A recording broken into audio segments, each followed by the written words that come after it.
Bonsoir mesdames et messieurs, chers internautes.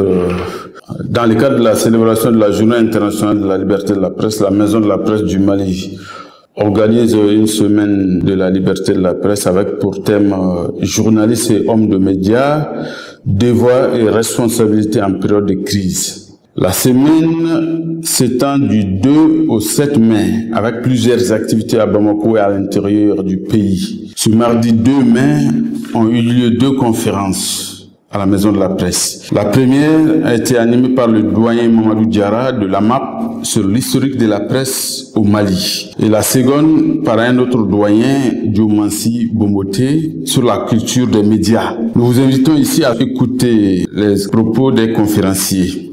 La pluralité de la presse, c'est après les événements de mars 1991 que tout a été libéralisé et les radios se sont multipliées, les journaux se sont multipliés, les points de vue étaient beaucoup plus différents. Chacun pouvait exprimer son point de vue dans un journal ou bien à la radio. Et après maintenant, avec le développement de l'Internet, vous êtes des enfants de l'Internet, moi je n'en suis pas, malheureusement, mais il y a aussi cet aspect qui a libéralisé l'information, c'est-à-dire sur le net, les blogs des journaux, des journalistes. Si la presse doit faire l'opinion, nous, notre presse ne fait pas l'opinion encore. Pourquoi? Parce que les journalistes, ils font un travail intéressé, clairement.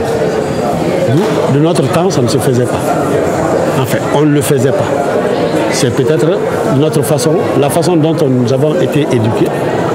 Mais maintenant, s'adonner à écrire, à faire des écrits, c'est-à-dire il y a des journaux qui publient des papiers. Le papier n'est pas écrit par le journaliste ne prête que sa signature. J'ai vu ça moi-même. On me l'a dit, j'ai dit que c'est faux.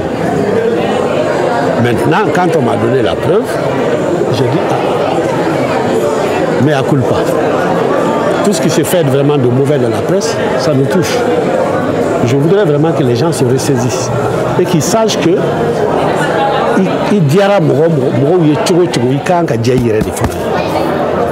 il faut s'aimer soi-même. Quand on s'aime beaucoup, il y a des travers dans lesquels on tombe. La culture, c'est l'ensemble de nos pratiques de tous les jours, notre manière d'agir, notre manière de penser, notre manière de nous comporter en général. Il est évident qu'avec le déferlement frénétique auquel on assiste aujourd'hui dans les médias sont devenus des grands multiplicateurs de la culture. Et à Bamako, grâce aux médias, nous sommes transportés à l'autre bout du monde. Nous vivons en temps réel des manifestations qui se déroulent ailleurs et des manifestations qui ont une influence sur notre façon de faire. Je vois les jeunes lorsqu'ils assistent le soir, quand ils regardent même un simple match de la NBA, le lendemain dans les rues de Bamako, on voit comment les enfants s'efforcent de répéter, d'imiter les basketteurs américains. Mais cela dans tous les domaines, la mode, la coiffure, les vêtements, les chaussures, même au niveau de l'expression, il y a des modes comme ça qui franchissent, qui s'invitent chez nous par effraction grâce aux médias. L'Internet surtout, les réseaux sociaux, Facebook, sont devenus des forats absolument avec une puissance extraordinaire, avec un impact sur notre conduite, sur notre façon d'être de manière exceptionnelle. Donc oui, la culture des médias s'impose désormais, malgré nous. Le problème est qu'il faut que nous soyons assez vigilants, que nous soyons assez perspicaces pour ne pas être victimes de ces médias-là, mais que nous continuons à rester les maîtres du jeu, à les contrôler et à les utiliser à bon escient en fonction des besoins de nos sociétés. Je déplore beaucoup sur le plan de la violence. Les jeunes essayent d'imiter ce qu'ils voient à la télévision, ce qu'ils voient au cinéma. Le sexe a été banalisé.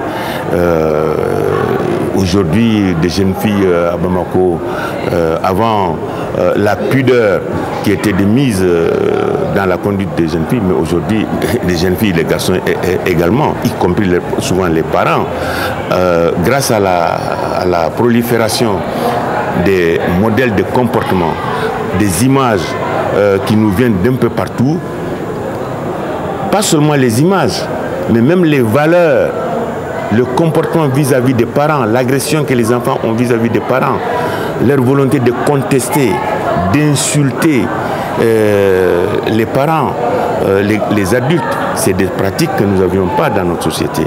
Donc devant cette situation-là, je pense qu'il faut être vigilant, chacun à son niveau, au niveau des familles, mais au niveau de l'État également. Et j'ose espérer que l'institution de régulation qui a été mise en place par l'État malien, la HAC, la Haute Autorité de la Communication, pourrait apporter un peu d'ordre dans l'utilisation des médias au Mali. En plus des conférenciers, nous avons interrogé des étudiants en journalisme de l'Université catholique de l'Afrique de l'Ouest. Nous avons aussi interrogé des journalistes et certains directeurs de publication sur les deux conférences et sur la liberté de la presse d'une manière générale au Mali. Écoutons leurs propos. La liberté de la presse, c'est en fait l'autorisation qu'un journaliste peut avoir d'exercer convenablement son métier. C'est-à-dire il n'y a pas de censure, pas de pression, rien. Il peut faire convenablement dans le strict respect de l'éthique et de la déontologie. Je pense que de 1991 à maintenant, il y a eu beaucoup d'améliorations. Et c'est que la pluralité qu'on constate actuellement vient de ça, parce que s'il n'y avait pas de liberté de presse, les gens n'allaient pas créer des organes un peu partout, comme on le voit, au niveau de la radio, la télé, et la presse écrite. Maintenant, on a constaté quelques dérives, notamment le cas de Daou qui est encore là, dans les esprits. Mais dans l'ensemble, on peut dire que le Mali est dans le top en Afrique en matière de respect de la liberté de la presse. Parce que au Mali aujourd'hui, on peut dire tout ce qu'on veut, tout ce qu'on veut dans les limites de la liberté des autres, bien sûr. Et le cas récent du président de l'Assemblée nationale est là pour rappeler que la liberté de la presse est respectée au Mali, malgré la gravité de ce que notre confrère a eu à dénoncer. Et la justice a fait son travail. La justice a fait son travail convenablement et il n'y a pas eu de problème. Et c'est en cela qu'on peut mesurer le respect de la liberté de la presse dans un pays. Et ce qui me fait dire qu'au Mali, vraiment, la liberté de la presse est respectée et on s'en réjouit. Et cela, c'est grâce au combat qu'on mène quotidiennement au niveau des associations de journalistes pour que cette liberté soit respectée.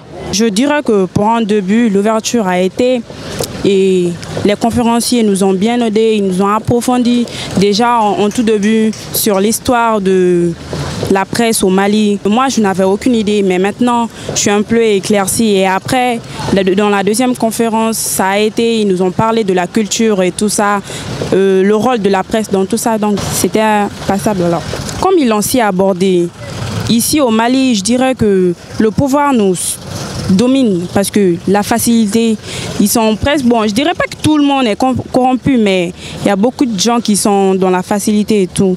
Donc il faudrait que, parce que le journaliste, il a plein de pouvoir, donc nous devons aborder sur ce pouvoir-là. La semaine se poursuit demain, qui constitue d'ailleurs le clou de l'événement. Il y aura une cérémonie d'ouverture qui sera suivie d'autres conférences. Il y aura des conférenciers comme Adam Thiam et tant d'autres.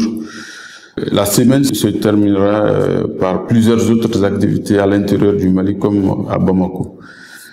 Merci beaucoup et à la prochaine.